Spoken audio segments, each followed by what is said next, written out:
This is breaking news coming in at this hour on World Today. The big Russia-Ukraine conflict and President Trump's intervention. He spoke to Zelensky first and then he spoke to President Putin. That's what the White House is saying. That's breaking news coming in. US President Trump dialed Zelensky first and then a conversation with President Putin is underway. The talks are very important, since President Trump is clearly the person responsible, according to both sides, as well as the mediators who spoke and the conversations that took place in Turkey, that unless and until President Trump intervenes, there can be no forward movement. President Trump and the White House making it very clear that if there is no breakthrough, US will walk away from this war, that this is not America's war. That's the big breaking news coming in. Trump is pinning his hopes on a fresh personal appeal to President Putin to get Kremlin leader to agree to a 30-day unconditional ceasefire with Kyiv. A White House official also told wire agencies on condition of anonymity that the call had started. So the call between President Trump and President Putin as we speak, since we last saw reports, is underway. And before he went into that call with President Putin, he went ahead and had a conversation with President Zelensky. Trump is also set to ensure that there is a solution to the 3-year-old war, and that he has said that this is going to be very important for a forward movement when it comes to not just Russia-Ukraine, but America's involvement in the war. If he isn't able to bring about a breakthrough this time around, and if the impasse continues, then this is not America's war. Listen into what the Vice President of the United States of America had said. Look, I'd say we're more than open to walking away. Look, the president's been very clear. This is not the United States is not going to spin its wheels here. We want to see outcomes. And the first major outcome that we wanted to see, which we were glad about, is that we wanted the Russians and the Ukrainians to put a real peace proposal on the table. What would you need to do in order to stop fighting? That happened. Look, I'd say we're more than open to walking away. Look, the president's been very clear. This is not the United States is not going to spin its wheels here. We want to see outcomes. And the first major outcome that we wanted to see, which we were glad about, is that we wanted the Russians and the Ukrainians to put a real peace proposal on the table. What would you need to do in order to stop fighting? That happened. Now, Russian state media has said that the call between Donald Trump and Putin lasted for 2 hours and was very informative. That's the information coming in, which means that the call between the two leaders has ended. We will wait for the White House to brief reporters as to what really transpired between President Trump and President Zelensky, and later between President Trump and President Putin. Very important, because Putin has set the ground rules when it comes to a ceasefire, did not go to Turkey, downgraded the delegation, and now it was for Trump to intervene, who said if there is no breakthrough, America will walk away from this war. Now, the other big story that India today has been focusing on and has been very, very troubled with in terms of what's happening on the ground and what has America really done. Israel launched fresh ground offensive in Gaza, while Prime Minister Benjamin Netanyahu said the IDF will take control of the whole of the Palestinian enclave. Israeli airstrikes damaged medicine warehouse with many patients along with doctors stuck inside. With the international community condemning Israel for not letting in aid into Gaza, trucks carrying aid crossed from Israel or the Israeli side to the road bordering the Gaza Strip. Here's a report.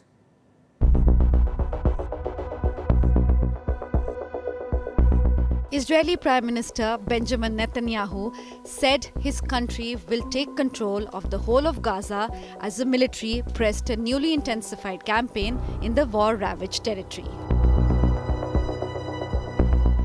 eventually reaching a situation where we have an area that is entirely controlled by the IDF, and the entire civilian population of Gaza can get there and receive the aid, and Hamas receives nothing. This is part of defeating Hamas in parallel with the tremendous military pressure, our massive entry to essentially take over all of Gaza and strip Hamas of all ability to plunder humanitarian aid. This is the war and victory plan. Israel announced that it would let a basic amount of food into the Gaza Strip, as it was necessary to prevent a famine for diplomatic reasons as pressure from the international community rises. 3 trucks carrying aid were seen driving out of the grounds of the Kerem Shalom, crossing from the Israeli side and through road bordering the Gaza Strip.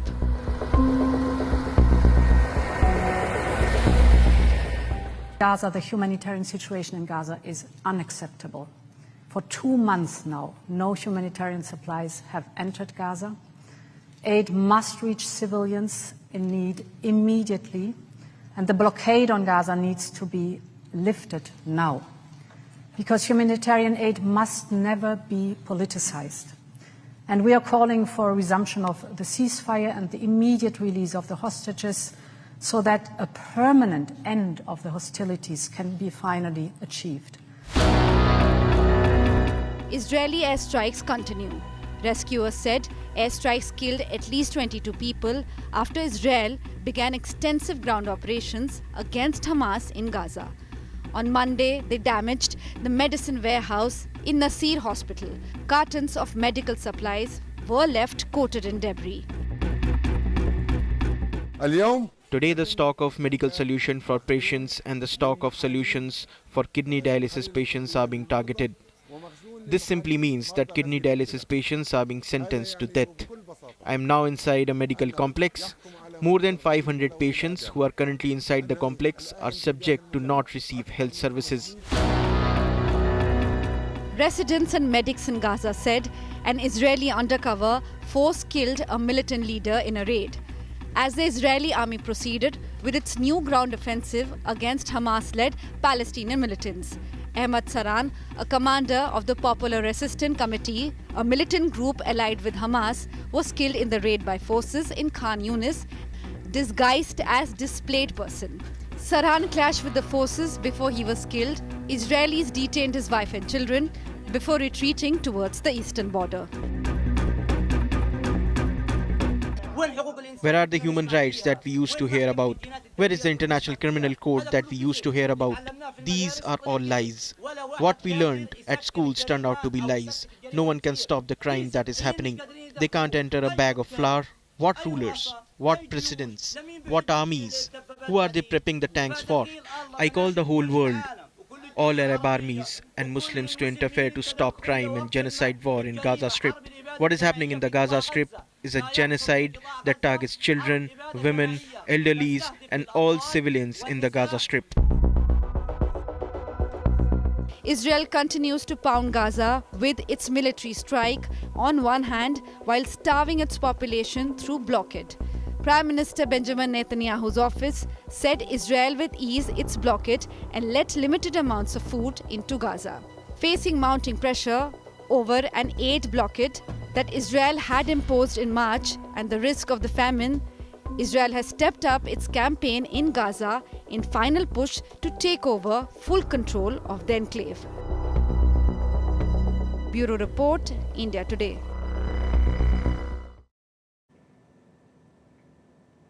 Now, within days, India will be dispatching 7 all-party parliamentary delegations to over 30 countries and world capitals, comprising 59 MPs from across the political spectrum, to put across its resolve to tackle terrorism against the backdrop of Operation Sindoor.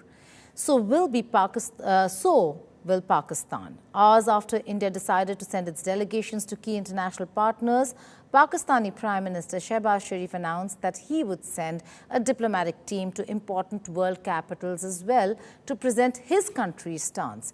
In a bid to restore its international reputation, Pakistan has announced a delegation led by Bilawal Bhutto Zardari to advocate for peace. The list of members of the delegation announced by the Sharif government has caused a furore in Pakistan because it doesn't include name of even one senator or MP from the opposition party, that is the PTI. Pakistan Tehreek-e-Insaf, the main opposition party in Parliament and Senate, has rejected the government-formed committee headed by Bilawal Bhutto Zardari to engage with global powers and present Pakistan's case against India. PTI leader Senator Shibli Faraz has said that PTI will send its own delegation to the world and present Pakistan's narrative.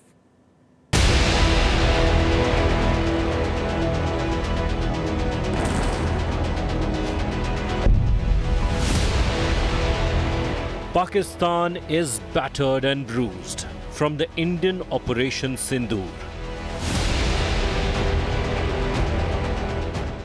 and its own political leadership's self-sabotaging claims.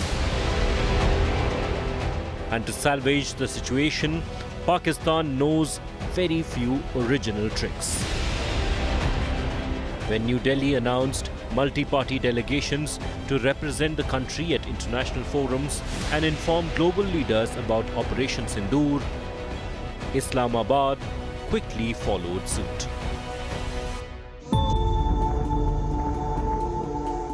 Former Foreign Minister of Pakistan and Chairman of Pakistan People's Party, Bilawal Bhutto Zardari, has been chosen by the Prime Minister Shehbaz Sharif to lead a delegation to present Pakistan's stance regarding the recent rise in tensions between India and Pakistan. The Pakistani delegation will also include Energy Minister Musaddiq Malik, Pakistan Muslim League Nawaz leader Khurram Dastagir Khan, Senator Sherry Rahman, former Foreign Minister Hina Rabbani Khar, Muttahida Qawmi Movement lawmaker Faisal Sabzawari, and former Foreign Secretaries Tehmina Janjua and Jalil Abbas Jilani.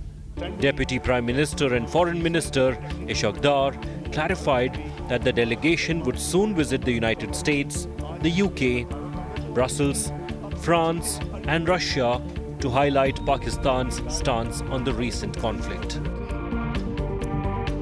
The day the Pakistani Prime Minister announced Bhutto Sayan as the chosen leader of the delegation, British Foreign Minister David Lammy concluded his two-day visit to the country. It was pre-scheduled, but Operation Sindoor and the tension of the subcontinent dominated talks. Pakistan has said Britain and other countries, in addition to the United States, played a major role in de-escalating the conflict between the nuclear-armed South Asian rivals. By the end of May, Delhi will be sending 7 all-party delegations to key partner countries, including members of the UN Security Council, to convey India's message of zero tolerance against terrorism following the Pahalgam terror attack and Operation Sindoor. This united front includes names of stalwart MPs, and the 7 leaders are Shashi Tharoor, Ravi Shankar Prasad, Supriya Sule, Sanjay Kumar, BJ Panda, Kannimuri and Shrikant Eknath Shinde. As a citizen, being called upon to serve the nation at a time of crisis is a matter of a duty for all of us. At the same time, for me, it is an honor that I've been asked to lead the delegation, and I look forward very much to playing my part. जहाँ तक मुझे जानकारी मिली है कि मेरी अगुवाई में जो डेलीगेशन जाएगा वो सऊदी अरेबिया, बहराइन, कुवैत और अल्जीरिया जाएगा। तो जाकर के मैं ब्रीफिंग हम लोग लेंगे। After a bitter armed confrontation on ground, both the countries will engage on diplomatic confrontations to win maximum support for their respective countries from the international community. Bureau Report, India Today.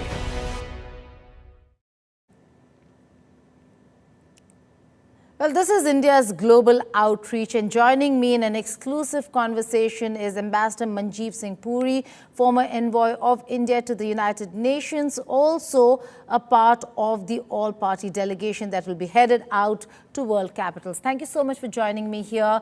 Now, let's just begin with what's on the agenda and how are you and your delegation going to put India's case forward? Thank you, Geeta, and very delighted to be on your show. I think there are several messages. Let me start with a few simple ones, straightforward ones. A, to tell people quite clearly we are a democracy and a country in unity. That's the message of all party and some of us who come from the diplomatic world being part of it. All of us want the world to know that, this particular thing of terrorism is not something that you can shrug your shoulders and talk about de-escalation. You have to be cognizant of it, and you were cognizant at the time of 9/11, but that seems to have slipped. India has faced terrorism consistently, has brought this to the world's attention. And now, what has happened, the heinous act of in Pahalgam on 22nd of April, let the world take note that terrorism should have no place in the modern day's lexicon in today and any other day. This is one message. And obvious message with that is that states that sponsor terrorism, states that nurture terrorism, they need to be called out, they need to be under scrutiny, and there needs to be a watchful eye on them. Let me mention the case of Pakistan.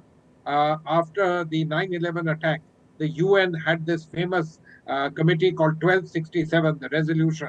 And when you see the list of people who are listed there, so many of them being found in Pakistan, of course, Osama bin Laden being the most obvious case in all of this. Let me give you another sort of very important message. Look, which is, what did we do? Precise, targeted, and we made a clear message that, look, if you do this thing, which hurts the people of India, which hurts the unity of India, then there will be a response. The response will be targeted, and it will be a precision response, but it will be a hard response. And the world needs to understand that this is being done because we owe a duty to our people. And this is perhaps, as far as the world is concerned, our right to protect our people, but it's actually a duty for our people. And we want the world to understand that, what we did and the way we did it was absolutely consonant with global norms, with democratic norms, and there was no other way that a country like India, attacked in such a manner, could act. And then finally, let me say a simple thing to you. Look, all countries like the idea that you actually talk to them in person. I think this makes these delegations and multi-party delegations particularly important. You reach out, you talk to them, you answer their questions. This whole thing about, Pakistan being the epicenter of global terror, we need to reach out to people. And I think, therefore, there are these multiple messages. And I don't know how to say it. Of course, I'm very privileged to be part of, an honor to be part of this national effort. But, getting a multi-party delegation from all parts of India, from all political parties, to go in one word and make this point, coming from the largest country in the world, the largest democracy, I assure you, it has great resonance. Right. Ambassador Puri, the fact that India is doing this global outreach, we're looking at Pakistan also do the same. They're also going to send a delegation. We've seen press conference countered with another press conference, statements countered with statement, and now an all-party delegation also is being met with another all-party delegation. Is this a copycat syndrome that we see from Pakistan? Geeta, they are a sovereign country, they can do what they want. And as you just said, copycat is something that, they certainly know very well.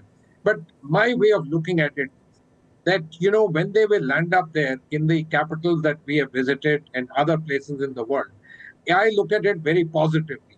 It will clearly unmask them in front of the other people, because it will give those people an opportunity to ask them and question them on what we would have laid out in front of them, and then straight away unmask them.